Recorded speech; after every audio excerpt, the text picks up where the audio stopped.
Je me dirigeais vers la cuisine pour voir le sac de pommes que papa avait préparé pour mon pique-nique à l'école. Oh, comme c'est gentil de sa part. J'ai pris une bouchée avec enthousiasme, mais son goût était comme si elle avait été laissée à pourrir pendant une décennie. J'ai vérifié frénétiquement le sac et j'ai vu que ce n'était pas la seule pourrie. Papa! Hey, je suis Doris, et ce genre de choses m'arrive tous les jours. Mon père est maladroit et daltonien, 2 facteurs qui rendent la vie intéressante. Depuis que maman est décédée, je dois le surveiller comme un faucon. Sinon, vous pouvez être sûr qu'il va tout gâcher. Une fois, il a fait rôtir une dinde, mais elle était tellement crue qu'elle aurait pu sauter de l'assiette et courir dans toute la maison. Et pour mon dernier anniversaire, il m'a offert une paire de moufles avec une orange vive et une verte fluo. Je les ai essayées à contre-cœur et j'ai eu l'air d'un clown pendant que les gens éclataient de rire. Malgré tout, il reste un père formidable à mes yeux. Un artiste super talentueux avec des œuvres d'art incroyables, à condition qu'il me laisse étiqueter les couleurs de peinture. Et aussi un grand supporter de mon rêve. Dès la première fois qu'il m'a aidé à patiner sur le lac, j'ai su que c'était la vocation de ma vie. Si je peux être un artiste alors que je suis daltonien, comment quelques bosses peuvent-elles t'empêcher d'être une patineuse artistique ? Bravo, je lui donne 100 points. Sauf que... il a une règle folle. Pas de rendez-vous avant 18 ans. Peu importe, je me fiche des garçons. Le seul gars à qui j'ai parlé était mon voisin Ben, et papa semblait l'apprécier. Ce garçon est plutôt doué. Il aime dessiner et les artistes sont des gens bienveillants, comme moi. Et il n'a pas l'air d'être attiré par les filles non plus. Je n'en suis pas sûre. Mais c'est vrai que nous ne pourrons jamais être un couple. Ses manières musclées ne sont définitivement pas mon genre. Quoi qu'il en soit, c'est super sympa de l'avoir comme ami. Depuis que nous sommes tout petits, Ben a toujours fait tout ce que je lui demandais. Qu'il s'agisse de me dessiner une licorne pour ma chambre, de me donner sa seule glace, ou de choses plus excitantes, comme sonner à la porte et s'enfuir, ou recouvrir la voiture du voisin de papier toilette. Et maintenant, il m'accompagne toujours à mon entraînement de patinage à quelques rues de là, et reste assis là à griffonner quelque chose jusqu'à ce que j'ai terminé. Ce mois-ci, je me suis entraînée si dur pour la prochaine grande compétition en ville, je vais ramener une médaille à la maison. C'est le moment de briller. J'ai commencé à glisser, laissant le rythme contrôler mon mouvement. La brise froide et apaisante me poussait comme si je volais. C'est l'heure du saut de cheval. Je me lance dans les airs comme une boule de coton. Mais soudain, je perds l'équilibre et je tombe à plat sur le visage. Résultat, j'ai été classée 29e sur 30. Mais étonnamment, un juge m'a donné toutes les bonnes notes. Enfin, quelqu'un voyait mon potentiel. J'étais radieuse quand ce beau garçon s'est approché de moi. Bonjour, je suis Luc. Je voulais juste te dire que tu as été absolument parfaite sur le terrain. Oh, c'est ce type-là. J'ai envie de te connaître davantage. Et si on sortait ensemble, je t'emmènerais dans un endroit. C'est tout à fait contraire à la règle de papa. Mais mon Dieu, son sourire ravageur m'a mis l'estomac en boule. J'ai donc fini par dire oui. Je l'ai dit avec enthousiasme à Ben, mais il m'a regardé d'un air contrarié. Et ton père ne sera pas content s'il le sait. Il ne faut pas qu'il le sache. Luc est un expert, il peut donc m'aider à affiner mon talent. Tu garderas le secret, n'est-ce pas ? Voilà donc mon tout premier rendez-vous. Luc était si gentil, il m'a complimenté sur mon patinage et m'a constamment lancé des regards affectueux. Notre nourriture est arrivée et elle est délicieuse. Bon appétit. J'ai délicatement goûté la purée de pommes de terre et j'ai immédiatement senti le goût délicieux du beurre chaud, de la ciboulette et de... quelque chose de pointu ? Une épingle à cheveux ? Je me suis rapidement levée, demandant à voir le gérant. Mais Luc m'en a empêché. Bébé, tu as trouvé le cadeau que je t'avais préparé. Puis il a attrapé l'épingle à cheveux, l'a essuyée sur sa chemise et l'a mise sur mes cheveux. C'était peut-être une chose normale pour les hommes lors de leur rendez-vous, n'est-ce pas ? Seulement, son spectacle de cadeaux ne s'est pas arrêté là. Plus tard, j'ai trouvé une bague dans mon steak, puis un porte-clés dans ma salade. Tu es mignonne comme ce Lotso. Est-ce qu'il n'est pas le méchant ? Mais la cerise sur gâteau étaient les tickets de cinéma dans mon sandwich. Luc, de quoi s'agit-il ? J'espérais qu'on pourrait regarder des films ensemble. Tu détestes ça à ce point ? Non, je ne voulais pas dire ça. Réfléchis un peu. C'était un peu bizarre.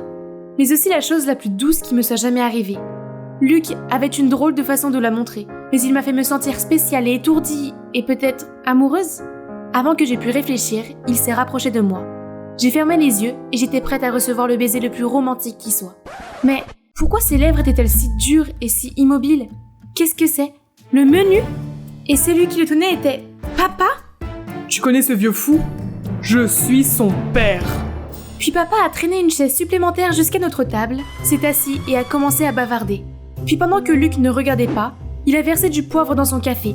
Avant que je puisse lui dire, le pauvre Luc a pris une gorgée et l'a recraché partout. Désolé. Je pensais que c'était du sucre. Tu vois, je suis daltonien, alors c'était une erreur honnête. Après cela, il a accidentellement éclaboussé la chemise de Luc avec la sauce. Puis il a attrapé son verre de vin rouge et l'a versé sur Luc, en disant qu'il essayait de le nettoyer. Ça suffit, ton père est fou. Personne ne sortira plus jamais avec toi. Puis il est parti en trombe. J'étais furieuse. Comment mon père avait-il pu m'embarrasser de la sorte? Tu es contrôlant, fou, et tu fais les choses les plus stupides. Tu ne me permets pas d'être moi-même, et tu viens de faire fuir mon copain. Aucune de ces excuses ne pouvait m'émouvoir. J'avais le droit de faire mes propres choix, sans que papa ne m'interrompe et ne soit ridicule. Alors j'ai utilisé mes économies, j'ai déménagé pour commencer ma nouvelle vie. Cette liberté était plus que géniale. Je pouvais parler à n'importe quel homme et avoir autant de rendez-vous que je le souhaitais. Seulement, je savais qu'il y avait toujours des yeux supplémentaires sur moi. As-tu l'impression que quelqu'un nous observe? Pas du tout. Il n'y a que toi et moi. J'ai passé un bon moment. Est-ce que tu veux le refaire? Oh, qu'est-ce que c'est que ça? Si papa pense qu'il peut m'arrêter en jouant de la sorte, il se trompe complètement. C'est plutôt le contraire qui s'est produit. J'ai commencé à sortir avec des tas de garçons, même si je ne les aimais pas beaucoup. C'était tellement agréable d'être gâtée par les garçons, et ma chambre était toujours pleine de leurs cadeaux. J'ai raconté mes aventures à Ben, mais il s'est contenté de froncer les sourcils. Hé, ralentis un peu. Tu veux sortir avec toute la ville? Mon gars, c'est juste un rendez-vous. Ce n'est pas comme si j'avais accepté d'être leur petite amie. Mais tu ne les connais même pas, et tu ne sais pas quelles sont leurs intentions. Mon père ne me comprend pas. Pourquoi maintenant tu parles comme lui? Ne te sens pas obligé de venir ici ou de me raccompagner. Je peux me rendre à l'école toute seule et demander à mon copain de m'accompagner à l'entraînement. Je suis désolée, Doris. Ne fais pas attention à moi. J'ai probablement trop réfléchi. Ouais, Ben reste Ben. C'est toujours sur lui que je peux compter après tout. Le fait d'être une serial dragueuse peut causer des problèmes. J'ai confondu l'intérêt de Grégory avec celui d'Ivan. J'ai oublié que j'avais déjà raconté mon histoire hilarante à Anton pour la 3e fois. Je suis arrivée en retard à mon rencard avec Hector parce que ma garde précédente avec Ryan a duré plus longtemps que prévu. Puis, étant tellement épuisée par tous ces rendez-vous, je me suis endormie pendant mon repas avec Christian. Heureusement pour moi, Ben était toujours là pour m'aider. Qu'est-ce qu'il y a? Tu as l'air épuisée. Je ne sais pas. Les rencontres étaient amusantes au début, mais maintenant, je n'ai plus le temps de me reposer. Et désormais, je n'arrive même plus à distinguer ces types. Hé, qu'est-ce qu'il y a de drôle? Rien, c'est juste agréable de ne pas avoir à te partager avec un alphabet de gars. Ne t'inquiète pas, tu es le seul B de ma vie. Un jour, après l'école, un groupe de garçons m'a entourée et a commencé à m'accuser d'être une trompeuse. Ce n'est pas comme si j'étais la petite amie de quelqu'un, donc ce n'est pas considéré comme de la tromperie. Je suis célibataire, donc je peux avoir autant de rendez-vous que je le souhaite. Seulement, mon emportement a semblé les mettre encore plus en colère. Alors que tous ces types me criaient dessus, un flic s'est approché. C'est papa? Hé, les gars, arrêtez d'embêter cette jeune femme tout de suite. Je viens de terminer un cours de karaté, je vais vous dire ce que j'en pense. Ya! Ya! Quelle bande de tarés! Dieu merci, papa est arrivé à temps pour me sauver. Mais c'est vraiment dommage qu'il ait vu que j'étais une incapable après tout. Ma honte s'est donc transformée en rage. Qui t'a demandé de venir et de faire une scène? Arrête de m'embêter avec tes bêtises, je peux m'en occuper moi-même. Lorsque je suis retournée à mon appartement, Ben était assis et m'attendait. Accablée de tout, j'ai fondu en larmes. Il m'a prise dans ses bras et je me suis immédiatement sentie mieux. Mais ensuite... Doris, arrête de jouer et rentre à la maison. Des jeux? Ce n'est pas un jeu, c'est ma vie. Je mérite de la vivre comme je l'entends. Tu es trop lâche pour comprendre ça. Dès que je l'ai dit, je l'ai regretté. Ben avait l'air tellement blessé et en colère. Il a secoué la tête puis il est parti. Je pensais sincèrement qu'il était la seule personne qui ne partirait jamais. Mais peu importe, je n'avais pas besoin de lui, ni de papa d'ailleurs. Je devais prouver à papa que j'étais assez mature pour prendre mon indépendance et que je pouvais trouver quelqu'un de bien mieux que Ben. Il n'y a plus qu'à attendre et voir. Je vous l'avais dit, Dieu m'a béni en m'offrant ce type. Marc, un petit ami super fort et macho qui était toujours prêt à me protéger. Bébé, attention! Quoi? Laisse-moi faire. Puis il m'a écarté du chemin et a donné un coup de poing dans le mur. Wow, c'était un moustique. Merci de m'avoir sauvé. Une fois, nous nous promenions dans le jardin de l'école quand j'ai aperçu Ben. J'ai immédiatement lancé à Marc un regard de demoiselle en détresse et je lui ai dit « Bébé, je suis tellement fatiguée, je crois que je vais m'évanouir. » Ne t'inquiète pas, je t'emmène à l'hôpital. Soudain, il m'a soulevée sur ses épaules et m'a emportée. J'avais la tête qui tournait et j'avais littéralement envie de m'évanouir. Je l'ai supplié de me poser et de me laisser tranquille un moment. Soudain, j'ai vu Ben froncer les sourcils. Me voyant tout à fait bien sans lui, comment peut-il ne pas être contrarié? Mais qui était-ce? Elle a commencé à regarder son art avec passion. Puis, vous imaginez, elle lui a demandé de la dessiner. Elle!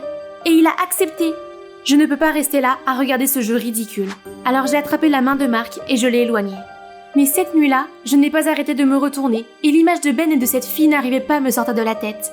Non, ce n'est pas grave, ils étaient juste super irritants, c'est tout. Il est temps pour moi de me concentrer à nouveau sur mes rêves de patinage artistique, avec mon petit chou. Alors qu'il est parti nous acheter des boissons, Luc, le désastre de mon premier rendez-vous, s'est approché de moi. Oh, tu fais encore du patin à glace? Je t'ai seulement donné un score élevé pour que tu sortes avec moi. Ne te flatte pas. Au fait, ton vieux fou se porte toujours bien? Tais-toi, mon père avait raison à ton sujet, crétin. Crétin? D'accord. Ce crétin va dire au directeur de la patinoire de t'interdire de venir ici pour de bon. Je l'ai regardé bouche bée, ne sachant pas quoi dire, quand Ben est apparu de nulle part. Je ne pense pas que le comité de patinage soit impressionné par tes faux résultats, n'est-ce pas? Il suffirait d'un email et tu peux dire adieu à ta place dans le jury. Comment oses-tu? Puis il est parti en colère. C'est à ce moment-là que Mark est revenu. Bébé, c'est nul le patinage, arrête. Allons faire du trampoline alors. Doris, va t'entraîner. Personne n'ose t'interdire maintenant.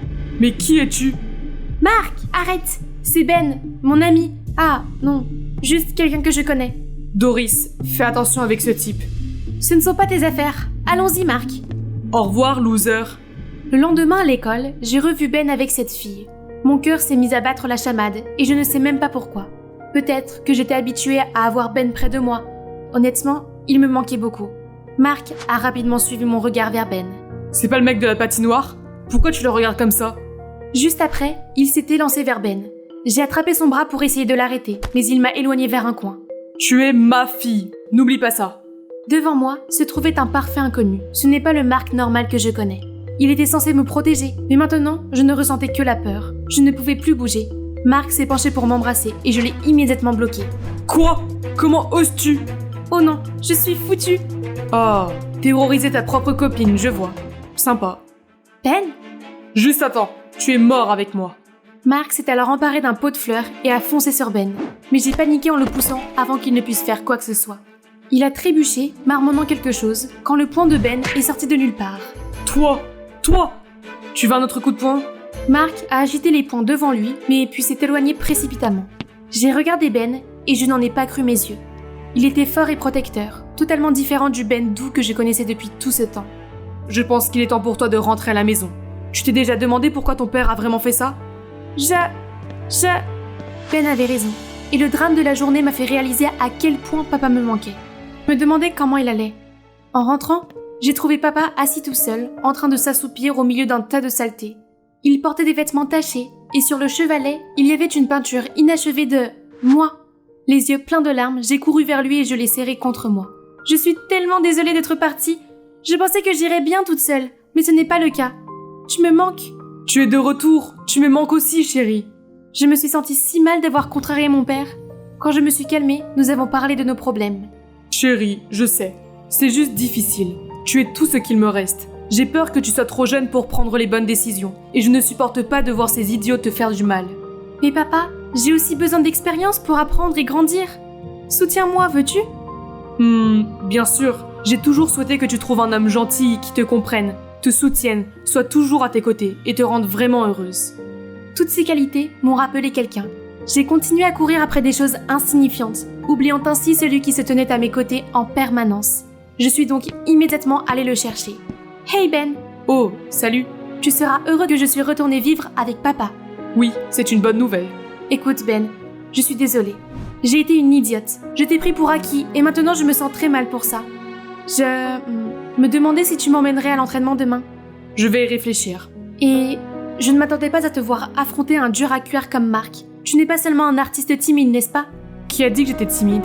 Je ne suis comme ça que quand je suis avec toi, parce que ça te fait plaisir.